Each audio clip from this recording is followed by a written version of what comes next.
Good morning. So I'd like to start off with my teachers. They're great.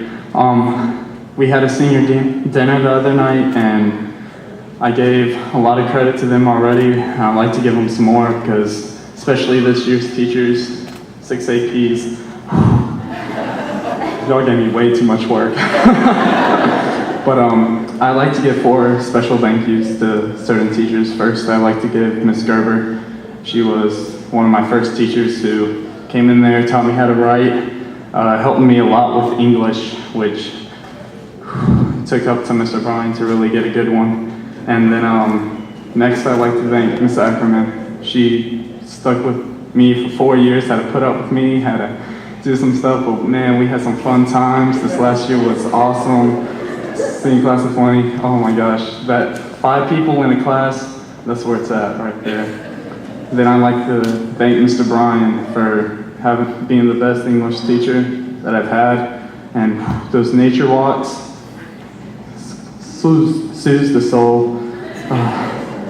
Next, I'd like to thank Mr. Temple, who he's done great things with his life, and it's just amazing to see what he's done and what I can do with my faith and still do other services and plans. Next, I'd like to thank my family.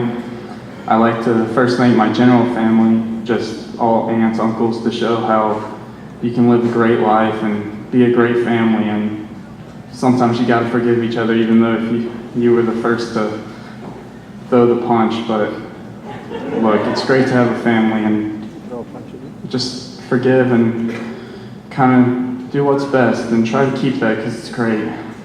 Next, my G-Rents, my grandparents were able to come a long way to visit me, and I love their lives because they're old. They're old.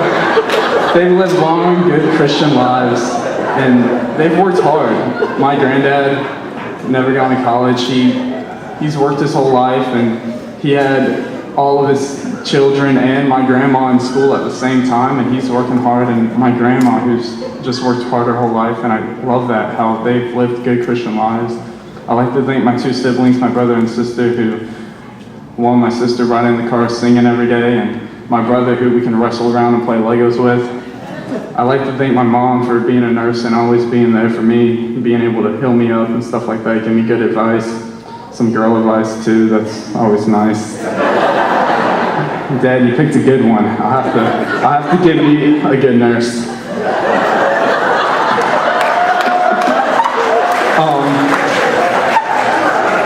I'd like to thank my dad because he's been telling me since I was young a certain quote, and I like to read that quote. It's not who you are, it's not who you know, it's who knows what you know, which tells you that, hey, you gotta show people what you know, what you learn. You have to put that to use. And I thank my dad for that because my dad's given me so much. I love him. It's great. I then like to thank Coach Barry after my dad because he's been a teacher and a family member to me. He teaches me never to give up on my guys. Tell you guys, I love you. Bros, basketball, love that. Soccer guys too. I learned that from Coach Barry. I'm not going to give up on you. You need anything, I'll drive to California if I have to. But he also taught me that there's some days when I don't want to get up out of bed, but you're going to have to. You're going to have to get up, especially at 6 o'clock in the morning. Hated those practices. He taught me to be mentally tough. And I really got to know that over the years. And the last that I'd like to thank is Jesus Christ, my Lord and Savior, the God above who put me on this earth. Lord, I try to live by faith and not by sight, and sometimes I fail, but Lord, you're always there for me. And then I like to leave with a quote from my senior class, and it comes from Jeremiah 29:11. It says, "For I know the plans I have for you, declares the Lord, plans to prosper you and to not harm you, plans to give you a hope and future." And I hope that each and day y'all will have a great future. Thank you, class.